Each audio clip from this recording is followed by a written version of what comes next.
All right. Oh, hey, I'm a sheep. Wow. Ah!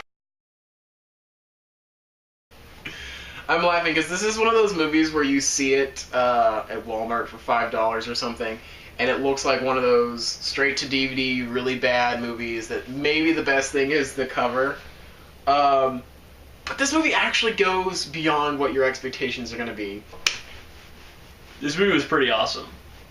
I'm not even joking. I'm not being some kind of douchey hipster right here. I'm not being facetious. I am not being facetious in any way. This is a fun little movie.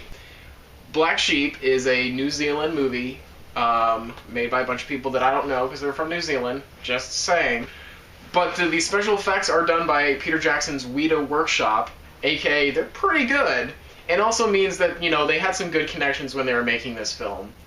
For those of you who don't know, before Peter Jackson did Lord of the Rings, he actually did like 3 horror films in New Zealand, and I haven't seen them, but I've heard they're actually pretty good.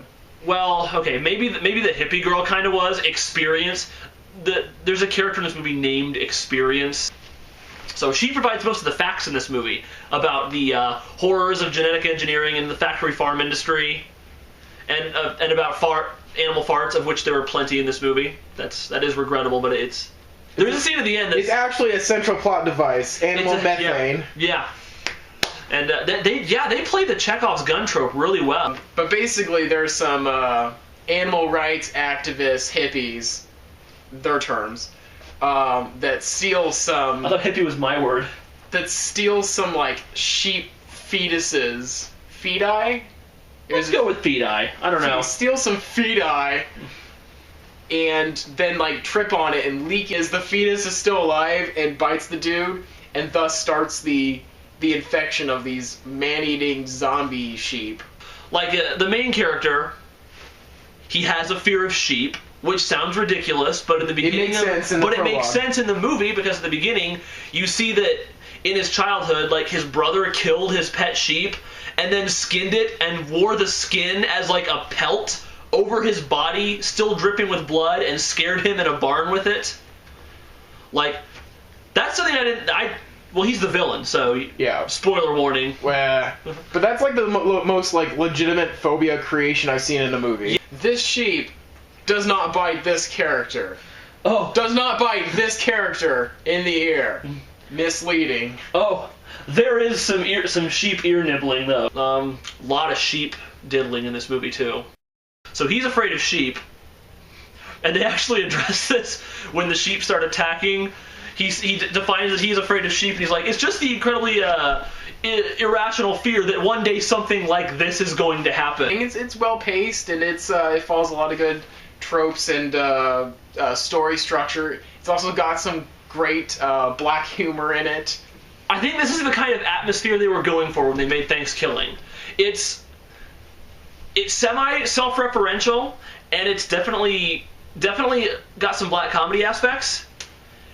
But it's actually good. There are some definitely gross scenes in this movie, whether they're eating food, making food, the whole fetus thing, some of the special effects. There are certain things being stretched as they are eaten that you might not have ever thought you were going to see in a motion picture.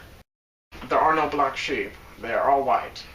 That's racist. And so the sheep's attacking them, and they eventually like get the sheep into the cabin as they're driving and switch places with the sheep, so that they're in the bed of the truck, and they jump out of the truck, and the truck is heading over to a cliff to its death, but the sheep is like in the driver's seat with its hooves on the wheel, and as it sees the cliff, it like screams like it's a Home Alone movie. Bah. It's like, bah! Like there are several scenes where like people are like hysterical, afraid of the sheep looming over them, and then a sheep just leaps out on camera and like jump tackles them, like, Gah! Part of the way it succeeded is that it had a small budget. For comparison, the last video we talked about a bad movie that cost $20 million. This was made on a budget of £300,000, aka about $500,000. This was made for 1/40th of that budget, and it was about 40 times better. The transformation sequences were well done, so they had like the actual effect of like their faces stretching out to become snouts, and gradually like their teeth become more kind of bucked and like not bucked, but like horse-like, I guess. They kind of jut outward, and it's a very painful looking process because you hear like bones cracking and like their body shifting as their faces stretch out into snouts. I don't know when the last time any of you have turned into a sheep, but it probably sucked. It probably does not. It probably ruined your day. It probably hurts a lot, is what we're saying. In scenes with like mass amounts of sheep, or like I don't know, 5 sheep, they would have 3 or 4 real sheep and 1 or 2 puppets, and the puppets would be eating someone. And it was a great juxtaposition of reality and visual effects. Or I think this would have deserved a theatrical run in the U.S. and would have recouped the small amount of money they would put into it. It's a good movie. Like as far as B movies go, it's good. Like it's not Inception. I wouldn't call it like a classic or anything, but it's a fun movie. Yeah. It's one of the, here in bad movie watching, you don't have that many that we actually recommend, but this is one of them.